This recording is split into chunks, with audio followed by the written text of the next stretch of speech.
No canal, estamos aí para mais um vídeo de Cartola FC. Não pule esse vídeo, vamos assistir até o final, que vai ser um vídeo mais curto, até porque os dados estatísticos e análise vão passar na vídeo de atualização e também na nossa live, tá? Mas vamos falar da rodada, uma rodada horrível para o time aqui do canal, não tão ruim para o time dos sócios. O sócio tem a pontuação um pouco melhor. Você que não é sócio, clica no link embaixo aqui, vem ser sócio o quanto antes. E é a primeira rodada que o nosso time dos sócios faz menos de 80 pontos. Primeira vez, cara, tanto no plano top 3 quanto no nosso plano solo, menos de 80 pontos na rodada. Mesmo assim, foi uma pontuação boa. Você tem o efeito de comparação, ó. Na última foi 140 pontos, pra você ter uma ideia, né? Nessa daqui foi 71, 70 pontos a menos, rapaziada. É fogo, né? Você que não é sócio, vem clicar no link embaixo, vem aqui ter análises exclusivas e peças diferentes também. Se você gosta do nosso conteúdo aberto, você vai gostar muito mais aí do nosso conteúdo dos sócios, tá? Mas já comenta aqui embaixo qual é a sua pontuação, qual foi seu capitão, quem te decepcionou. Foi uma rodada onde perdemos a Arrascaeta, onde perdemos o Mateuzinho, onde perdemos o Ferreira, perdemos o Vitor Gabriel. Quem mais? Tem vários jogadores aí que estavam para jogar e sequer foram relacionados. Não é que eles começaram no banco, eles nem foram para o jogo. Então perdemos muitos jogadores nessa rodada e o banco de reservas fez a diferença. Quem foi seu banco de reservas? Qual jogador que subiu e te ajudou a mitar? Então vamos lá para mais uma rodada. Infelizmente foi decepcionante para a gente nessa, mas vamos aqui já buscar uma nova pontuação, uma boa mitada para essa rodada, para a gente conseguir aí entregar um bom time com pontuação para vocês, beleza? Vamos lá, galera, vender aqui o nosso time todo, que eu acho que poucas peças daqui serão aproveitadas, né? A gente teve aqui o Luciano Juba, que subiu para a vaga do Mateuzinho, e por aí vai, cara, o Rubens, que subiu aqui na vaga da Arrascaeta. Então alguns jogadores foram mudados aqui no nosso time, né? Vamos lá, começando pelo gol. Quais serão as melhores opções para a rodada, os melhores jogos, né? Vamos fazer aqui uma análise rápida sobre a rodada e sobre os potenciais aqui jogadores também para essa rodada, né? Vamos lá. O que dá para analisar e esperar desses jogos aqui em termos de confrontos? Clássico no Rio de Janeiro, jogo fácil para o São Paulo, imagino eu, porque o Mirassol vem tomando gols, mas também vem tirando o SG da rapaziada, né? Um jogo um pouco mais fácil para o Internacional também conseguir voltar a ganhar, voltar a entregar bons resultados. Jogo favorável para o Bragantino e para o Botafogo se valesse para o Cartola, mas não vai, né? Infelizmente perdemos aqui vários jogadores com potencial no Botafogo. Mas Bragantino e São Paulo vão ser a bola da vez, tá? Até visando esse cenário, a gente já vai começar a analisar potenciais no gol, né, pessoal? Pensando em jogadores mais baratos um pouco, que podem ser um pouco mais ousados. Temos o Antony contra o Sport, que precisa do resultado. O Sport também precisa do Inter. Então, quero economizar no gol, vou botar um goleiro mais barato, talvez seja o Antony, um jogador com maior potencial para realizar essa aposta, tá? Dos jogadores baratos aqui da parte de baixo, o único que eu vejo aqui com um bom potencial é um pouco já mais caro, que é o Fábio. Então, o Cleito, quer dizer, né? O Cleito foi mal. A hora que eu vi que o Cleito tinha pulado ele. Então, os jogadores mais baratos com potencial é o Cleiton. Tirando o Cleiton, tirando o Antony, galera, daqui desses baratos aqui, eu particularmente não consigo usar nenhum. Bahia está muito melhor que o Grêmio.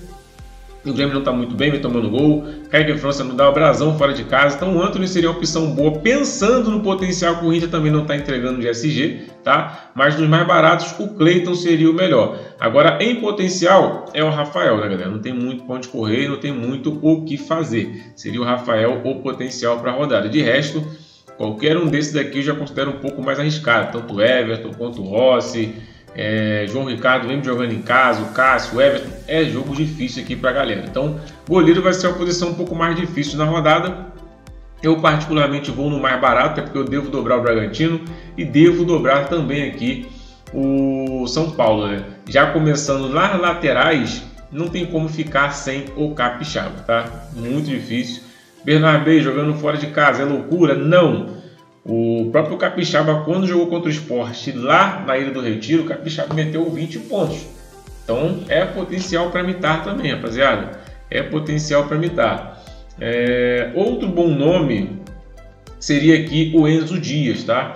Deixa eu ver aqui se tem algum outro lateral do São Paulo também disponível. Acho que não vai ter, não. Talvez vá o Cedric também, que eu acho um bom potencial. Pensando em valorização vai estar bem melhor, né? Não sei se vai o Cedric, mas pensando em valorização também seria um bom potencial. Até porque o São Paulo joga com os dois muito avançados. E talvez o Cedric seria uma peça boa. O negócio é saber se ele joga, né, rapaziada?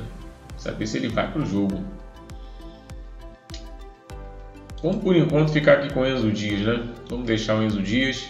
Zaga. Aqui vai ter que ser o Arboleda também. Então nós aqui já dobramos o São Paulo e vamos também dobrar o Bragantino. Como eu falei para vocês.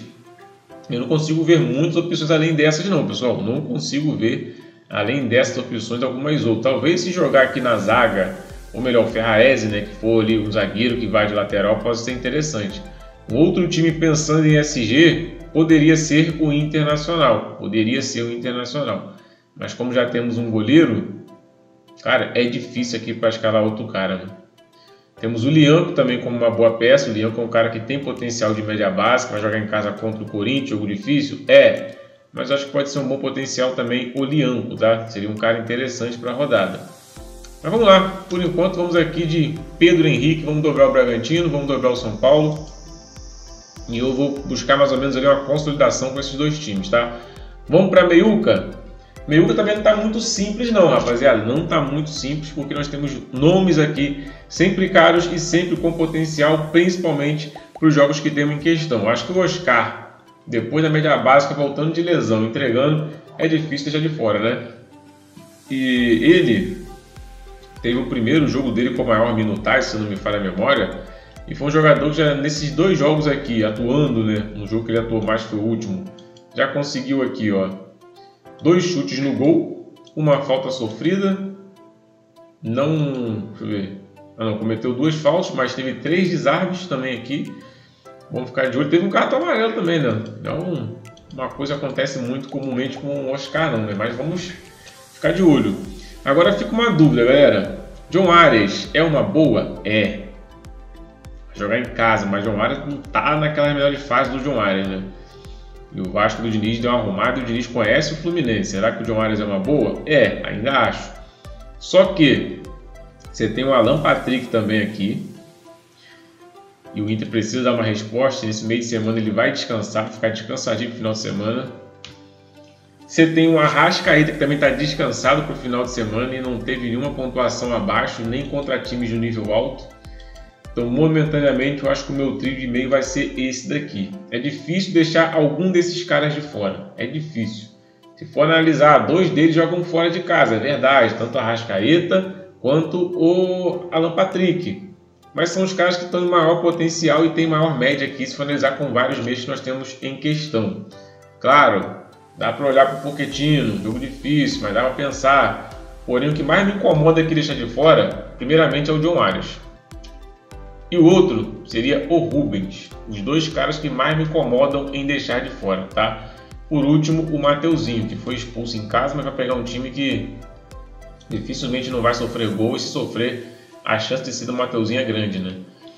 Mas, por enquanto, é essa base. Vamos ver se a gente vai conseguir escalar o nosso ataque, né? Que é muito difícil.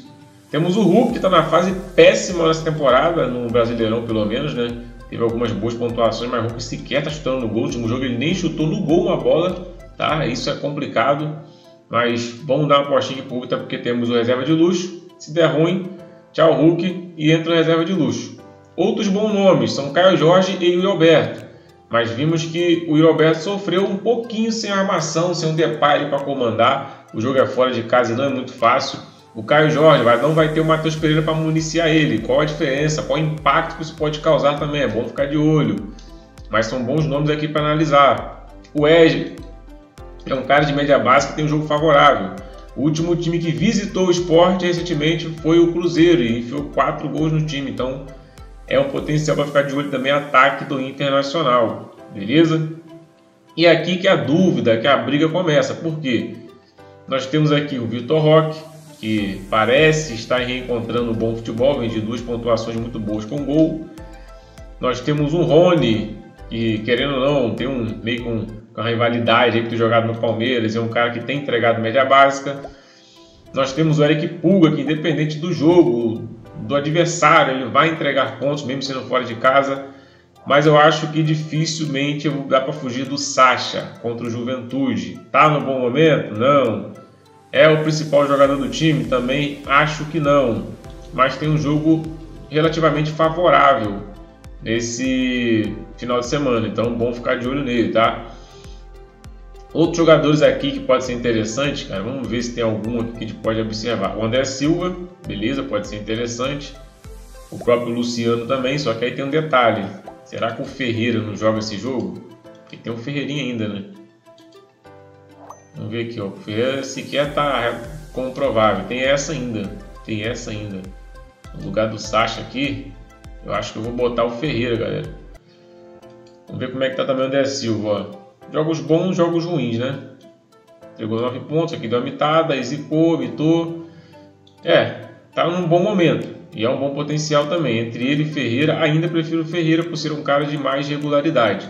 Deixa eu até analisar aqui, ó. Vamos lá, Ferreira tem 6 chutes para fora, 17 faltas sofridas, mano.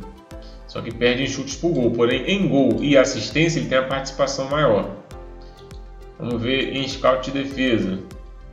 Faltas cometidas está parecido, cartões também. E desarmes o Ferreira também faz mais. Então, de uma forma geral, a menos que o André Silva de novo meta 2 gols, eu acho que o Ferreira é um nome mais impactante, né? E ao mesmo tempo dá um pouco de medo dele não estar provável e depois ter que trocar o jogador. Isso que é fogo, né? Foi o seguinte, vamos deixar o Sacha aqui e o nosso banco pode ser, quem sabe, o André Silva, né? Cadê? Sacha de titular, cadê o Sacha? E aqui no banco nós temos a opção do André Silva. Não só do André Silva, como também do Ricardo Matias, né? Tá entregando as boas pontuações.